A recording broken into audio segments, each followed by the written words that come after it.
Alright, I'm back working on 2002 Dodge Ram 1500. Today we're going to be tackling these upper control arms. Kind of excited to get these replaced. These and the lower ball joint were actually the worst of the suspension.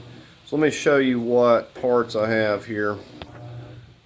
Okay, and this is the TRQ brand. I've used this on other suspension parts I've put on here.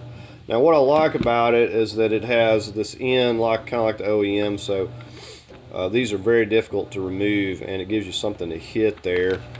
And it's nice to have that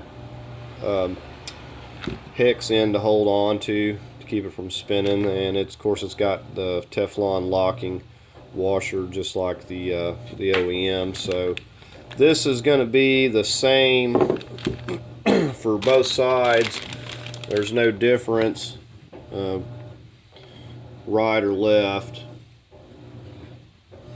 Just to give you that part number. So we're going to go ahead and get started. Okay, first thing, we got the rear wheels chalked here. Okay, the next thing we're going to do is get a measurement with the truck set in here from the fender down to the center line of our hub or spindle right there. I want to get a measurement, and that's going to be 19 5/8. I said I did these before for the lower control arms, and that doesn't change. So I know from here down to here to the center is 19 5/8. So I'm just going to write that measurement down. And besides for our jack and jack stands, here's the tools I'm using. We've got our 8-pound sledge and this, just in case we need to be gentle. And I've got my extended ratchet. Got our torque wrench. Now I got the pickle fork here, and I will say something about this. If you have not ever removed this, you may have a lot of difficulty using a pickle fork. Now I took these off recently, so I'll show you how I'm going to get these loose. Now it may change things, and you may be having to resort to this to knock it out of there, because sometimes it's very difficult to get these pickle forks. Sometimes you can stack a couple of them on top of each other or something, and then sometimes they can do some damage. So I've got a 7/8 I was using here, and a 10mm, and a 21, and just a short 21. And other than the 7/8 for the lugs, really not a lot of tools that we need here. So I've got a marker here that we're going to be using. Right, so the 7/8. Let's go ahead and get these broken loose, and we'll get the vehicle lifted. Okay, so we just got it lifted here, just the tire slightly lifted, and we got a jack stand in place. Go ahead and finish removing the lugs.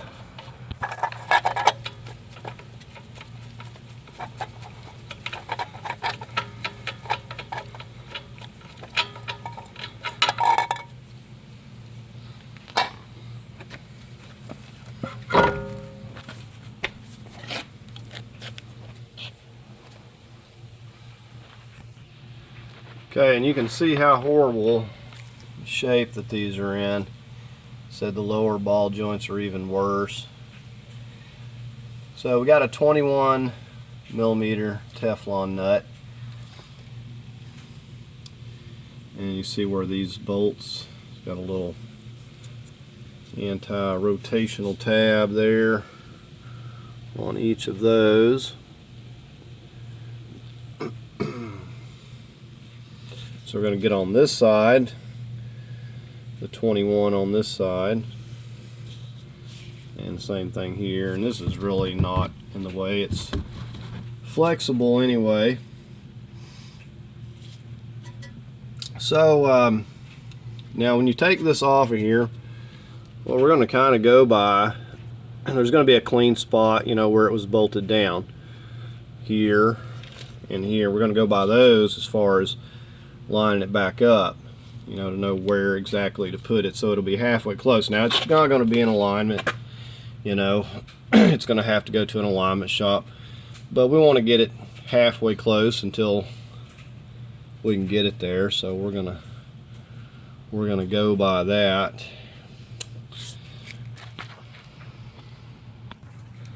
Alright, so we're just going to come in here with our 21, and this should not spin, but it might.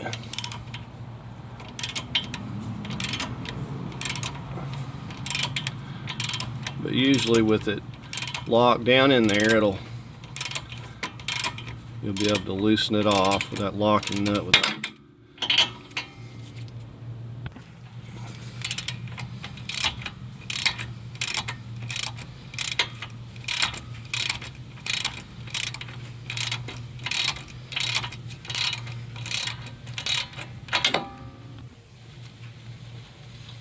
Now normally what I like to do is leave this on here so I can hit this with the big sledge. We're going to be replacing it, so it doesn't matter if I hit these or mess these threads up, or if I was going to do it that way, which I'm not in this case.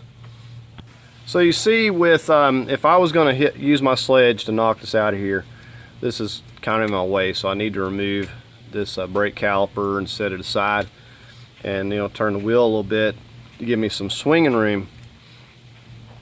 I'm just going to refer you to my other video if it comes to that. Now sometimes these things can really be tough to remove. They're no joke. When I first, you see the damage on the end of that hex head there, and that's what what I was having to do to get this out of here the first time. But sometimes you can take a couple pickle forks, stack them up here. Sometimes it can damage. This is an aluminum knuckle, so I'm more worried about the the knuckle. I don't care about this old arm or whatever. So if you don't have much success with that, then you may want to remove this, and I'll refer you to the other video. But I'm going to show you how we're going to do it this time.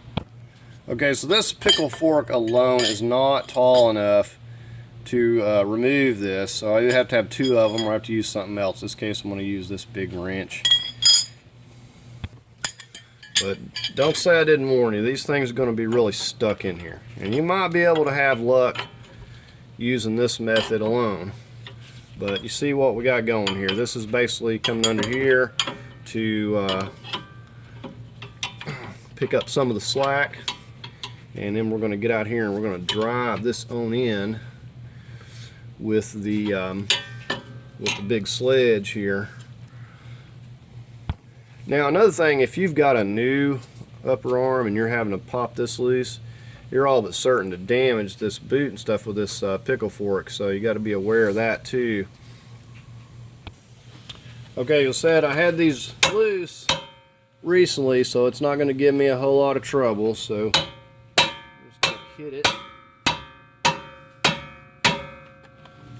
And you got to have something big to hit it with. Okay, so I'll let you watch that.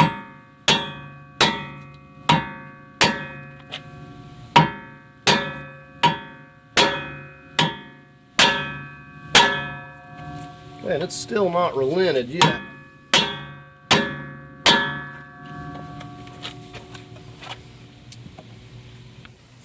Okay, I just repositioned it. We're going to try it again here.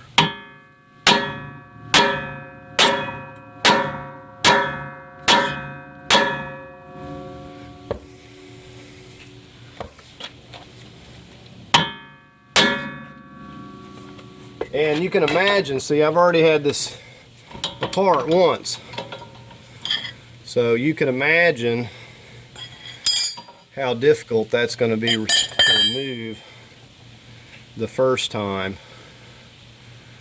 So it really bites on there, and I think that I had more trouble with the tie rod than I did this. So this is after having removed this recently, and I put a little bit of lithium grease in there, so they really stick. So we got that out. It's loose, and we'll just get to working on those other bolts and nuts up there. Okay, so now we're going to get our, I just kind of pull this flat back. We're going to get our 21 up here.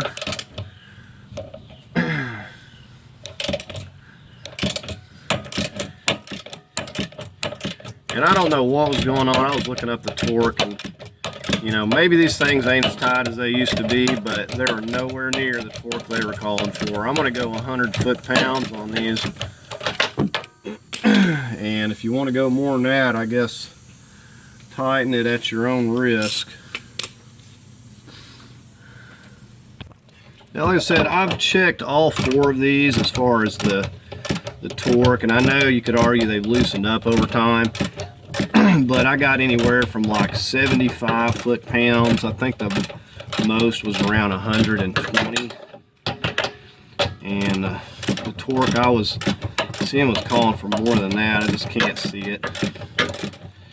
You know, it's not a huge bolt. So I'm just gonna, this is a locking nut. And we just about got it here.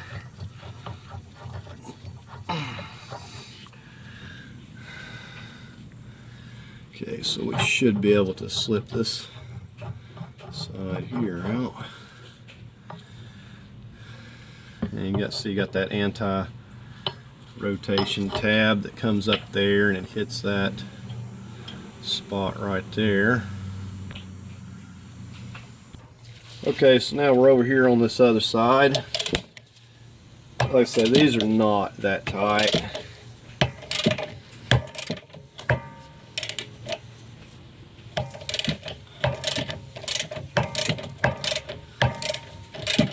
You don't have to worry about holding this side. You got that tab that's going to rotate up there.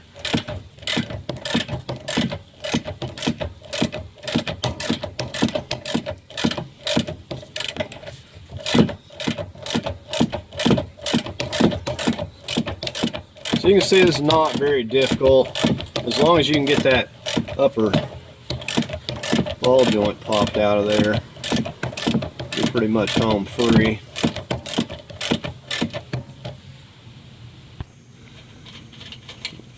Alright, so we got that one. We'll just slide this through.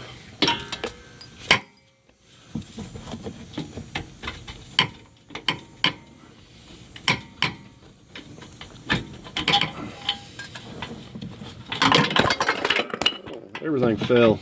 That's nice. Alright, so anyways, we got those both out of there, and that will just lift out. And you can see like there is no grease left in there. It's loose. You see the damage the old pickle fork did to that as well. You know, this is aluminum, and it took that force to get it out of there.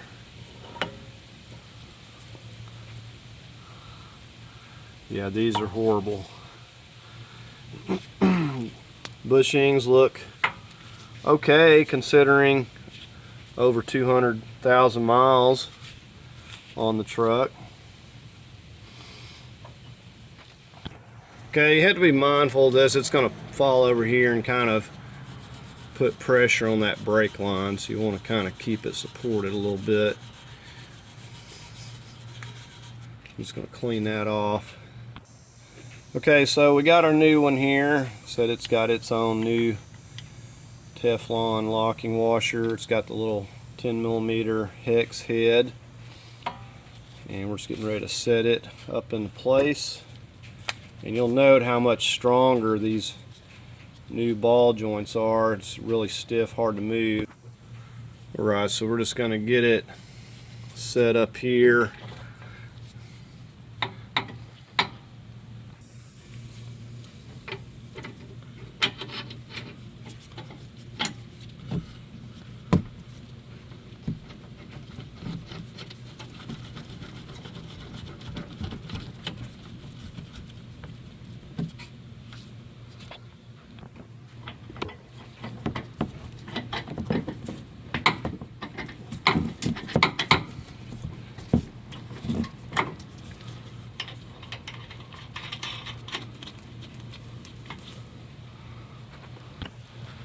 So you can see where the bolt was fastened down before. So we're basically just going to snug those back there a little bit. We're not going to get it tight yet because we got to get it up into position where it's supposed to be before we snug it down. Now the reason that you do that is so these rubber bushings don't wear out prematurely. So basically we're going to set it where it's going to have, you know, it's basically going to be setting the majority of the time, so that's where we want the bushings to be tightened at whatever the ride height is. So that 19 5/8 is where we're going to have it tightened down. So that's what we're going to go by. Now if you wanted to, you could snug them down without doing this next step and lifting the spindle, but this is more than likely to not be in the right place. So I try to get it close. It may not matter, you know, when it gets to the alignment shop, they're probably going to have to adjust some things. It's got adjustment on it, so I'm just trying to get it close.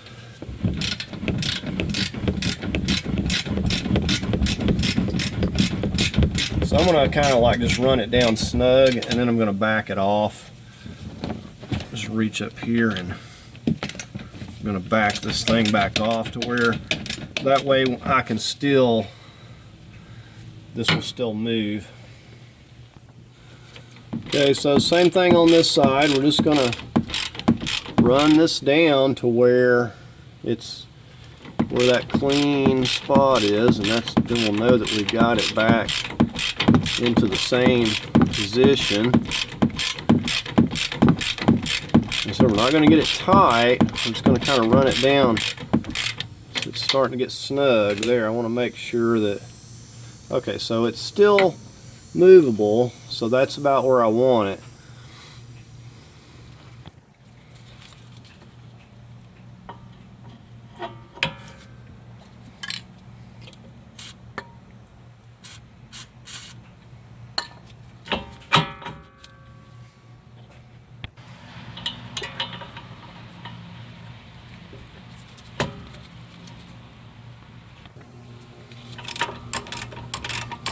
Again, this is just our 21.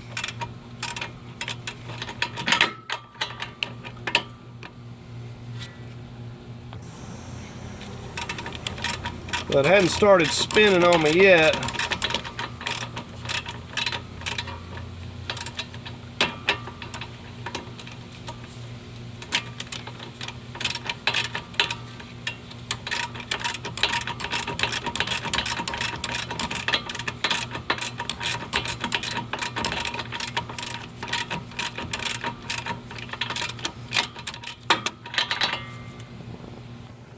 Okay, sometimes you can just carefully tap it down in there and be able to get it the rest of the way. So now it's not spinning, but my wrench keeps slipping off.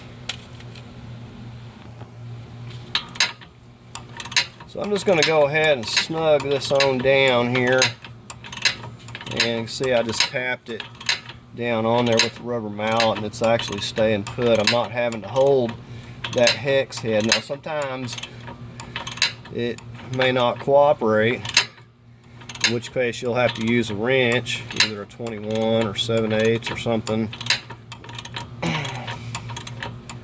and hold the 10mm hex head while you're using the wrench on it. But in this case it's staying put. Just tap down in there. Right, so I'm just going to torque this to 45 foot-pounds.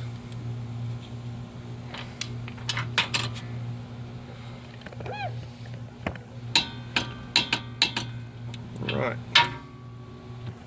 And like I was saying, it's actually 13/16 if you don't have the 21. You take a 10mm and hold it here, and you just snug it down with your wrench while you hold that if it tries doing that spinning on you. Okay, for our next step we're going to be using the jack. I've got a wooden block. You can see I've already got a hole crushed in it there. We're going to put it right under where that lower ball joint is. We're going to lift this. Okay, so we're going to get this into position here.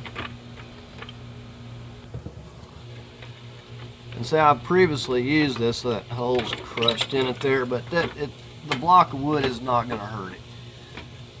We got right in the center there, and we're going to lift this. We're going to have to lift it a little bit too, so we can get our upper control arm and get the 19 5/8 that we need on that center line. Okay, so I've got my 19 5/8 now, going right to the center line of this, measuring from right up here down to the center line, and I've got it at the 19 5/8. Now let me show you something else. Okay, now you can look up here, as I lifted this with the jack, you can see it moved it way back. So that's not going to work to be able to tighten it at this point. You can see it's moved way back. Now this side here is fine, but due to, I guess, where I'm lifting this at, it has pushed this side back. So what we're going to do is we're going to put a mark on this where we need it. And we may have to get this into position by taking this loose and get the pressure off of it and get it where I need it, because it's moving it and it's not, there's no way to pull this back out. So I'm going to put a mark. So I'm just going to put a mark like here and here, where I know where to move that to, and then we'll do the same thing on this other side, just so I know where to move it, what position it needs to be in. Okay, so at this point I'm just going to lower this back down.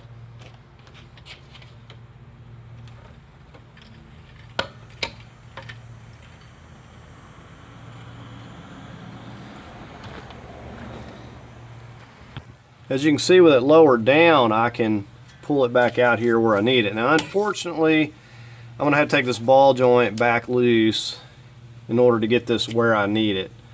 Otherwise, it's just going to keep moving on me as I lift it here. Okay, I found an easier way to, I just simply put a socket back here, and it's just keeping that from sliding back, because as I'm lifting the truck, it's wanting to slide back. It helps if you've got it a little bit lower, seems like, too, but we've got it, where our mark is, at least our first mark, and we're going to go ahead and lock them down there. So I didn't take this loose after all, I just loosened them off and put that back there so it'd quit sliding back. But you could, leave this loose, figure out where it needs to be, put your marks, raise it up by hand, lock it down, and then put your ball joint in. Either way. Alright, so let's go ahead and tighten both these down.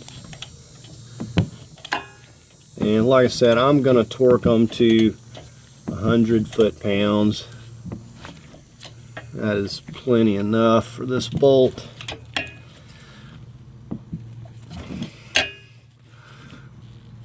Alright, so that one's snug. Get on the other side.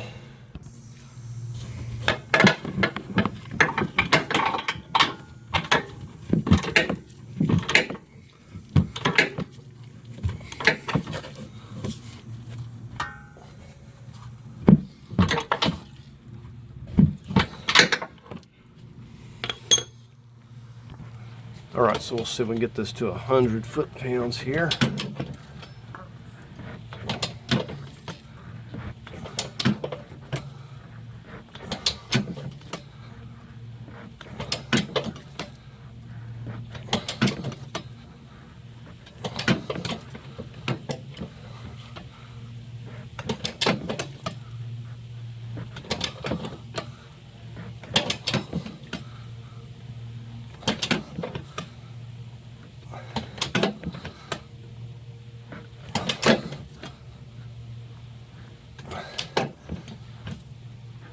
Should be getting close.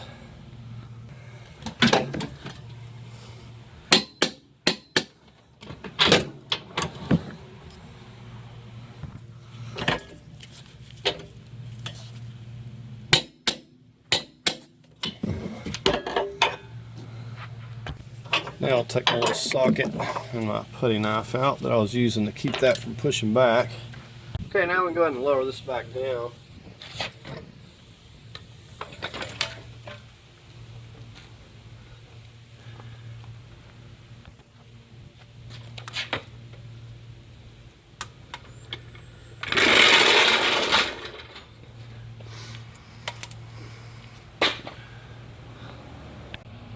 Okay, so there we have our nice new upper control arm.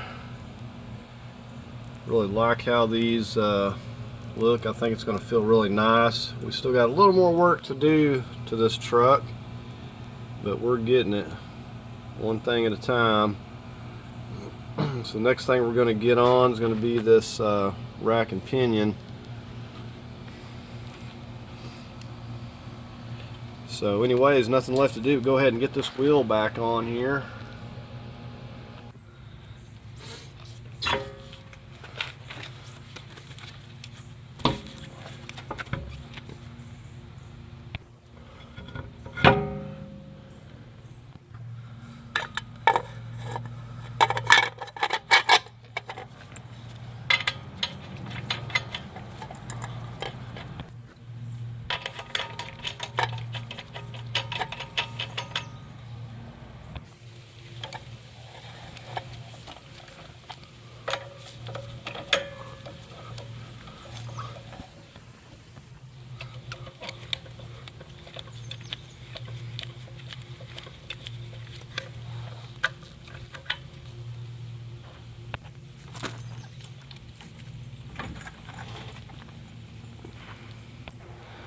Alright, we're going to go ahead and torque these to 100 foot-pounds.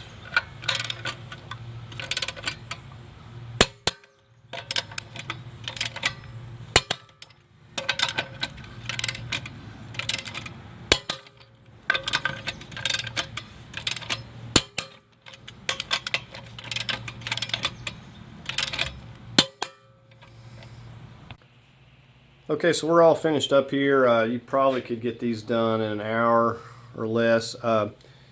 When I bought these, the TRQs are like 70 bucks for the pair, so I'll leave a link to those. Anyways, not a very difficult job, just a matter of popping that upper ball joint out of there. So that's going to do it for the video. I hope you enjoyed it. If you did, give it a thumbs up.